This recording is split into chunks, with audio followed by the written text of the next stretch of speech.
First, open an image in Adobe Photoshop. Select Lasso tool. Highlight the object that you want to remove.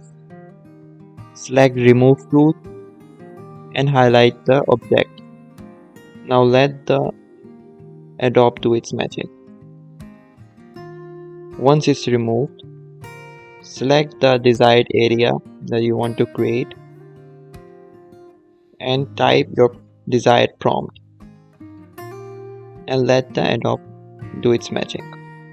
Now you have different styles for clouds. Now we'll make the diamond for our image and we'll type our prompt purple diamond.